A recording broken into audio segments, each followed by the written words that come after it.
One clarification. You'd mentioned that Circle Anywhere is the best bang for the buck. The unlimited therapy. So I'll mention it's not therapy actually. So it's an interesting distinction. Jordan Allen, who's leading the Austin Circling Studio and part of the Circling Europe team, says often that it can be therapeutic, but it's not therapy, right? And there's something interesting. Just to name something, as you said that, the distinction came from me similar to the difference between yoga and physical therapy, right? Physical therapy is actually intended for a specific purpose and moving something.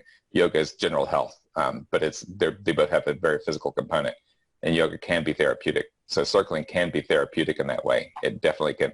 And actually the distinction is important because as we get into developmental circling, I think the distinction becomes even more important because we are putting more attention precisely on some areas of development. And it's really, as Abraham Maslow looked at positive psychology, this is really positive. There's a positive component here with development.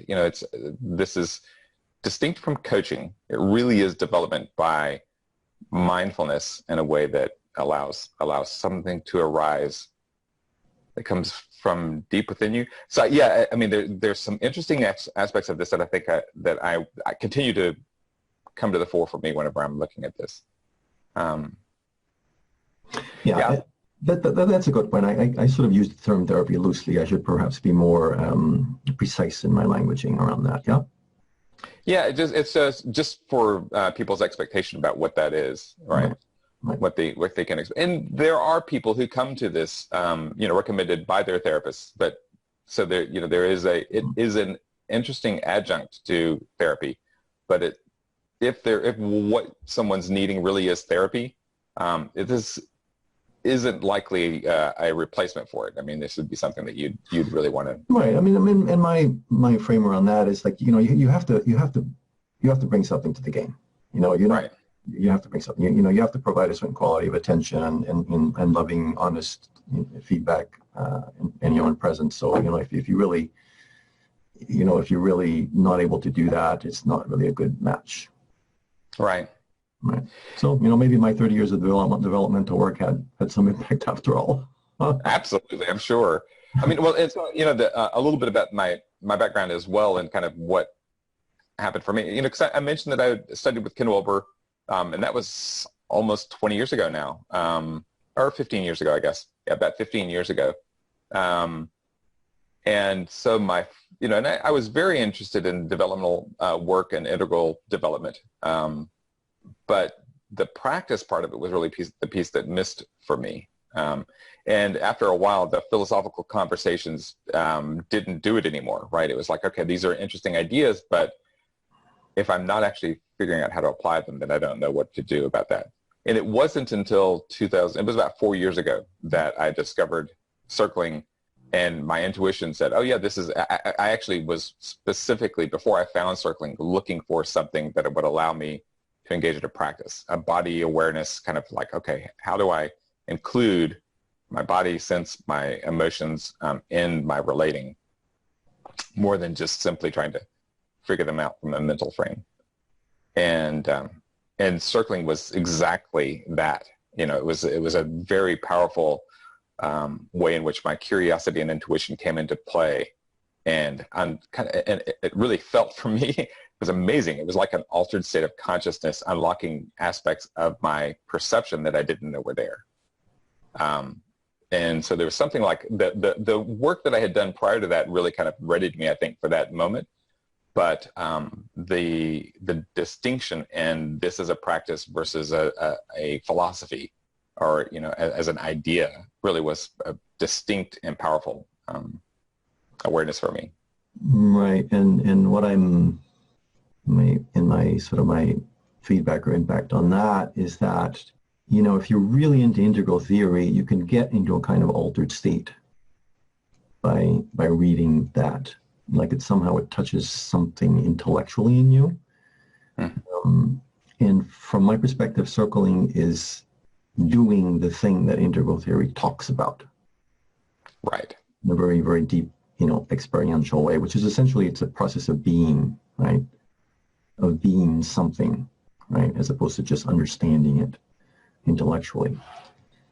So, in this context, Guy Sandstock has a wonderful article, which is, basically, if you Google circling, it's the first thing that comes up. It's a distinction between therapy and coaching and circling. And, for me, this is so interesting and impactful. I just wanted to read it, or at least summarize it. The primary purpose of therapy is to improve one's psychological health and reduce symptoms or destructive patterns. Therapy assumes that something in the client needs to be fixed or healed. The primary purpose of coaching is to enhance one's performance and take responsibility for one's success. Coaching assumes that the client is already high functioning and is capable of taking consistent action steps, etc. It is results-oriented, generative in nature, and requires the client to be accountable for their lives.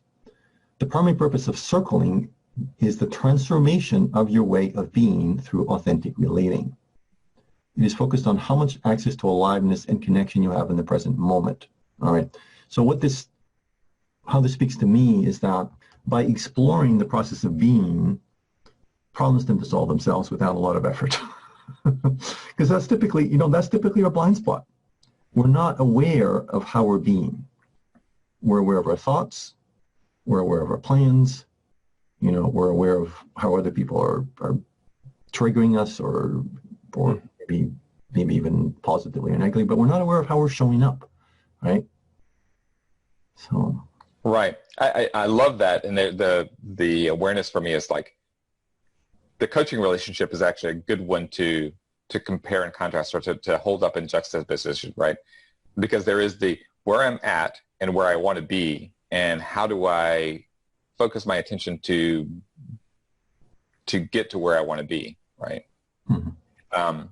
The thing with circling is interesting because what often shows up is where I want to be, and the focus is where I actually am, right? That actually is, this is where the blind spots come in, right? I often in the coaching relationship, if I think I'm someplace and I want to get here, but I'm not, this isn't the actual place, right? If I'm bullshitting myself about where I'm actually at, any map to where I'm going to get to can be off. The art of actually being where I'm at is a profound part of that, right? Right. Yeah. That's beautiful, David, and it's sort of I have sort of an equivalent frame around that, which is that to transform, people transform much more rapidly when they first are accepted and accept themselves as they are. It's sort of this great paradox of human relationships with the transformational processes. Like if you're making yourself wrong and hitting yourself for being the way you are, it's quite difficult to change that. Right. That which we resist persists. To quote Werner Erhard as well. So I'm finding this conversation. I'm starting to warm up to this conversation because I'm realizing that circling really, it's inclusive of like really deep wisdom coming from many different fields. And the interesting thing for me is you actually don't have to be schooled in all these different models of transformation to be effective in circling. You just have to show up, and you have to be with people who are going to challenge you when you're not showing up. That's key. All right. And we're going to do so lovingly and not blamefully and not making you wrong, but just sort of reflecting how they feel about you. We had this situation in the private circle here. There was this one of our participants was just like totally in his head. And I listened to him for 5 minutes and was like, Tim, just I don't know what I said, but but somehow it gave him an impact that landed, because his process was precisely that. He wanted to get out of his head. So at first he was a little resistant, and it took some time for him to get that impact. But when he did, it was really powerful for him. And he's been a different person since, from a 20-minute conversation. That's really what can be achieved here. Okay.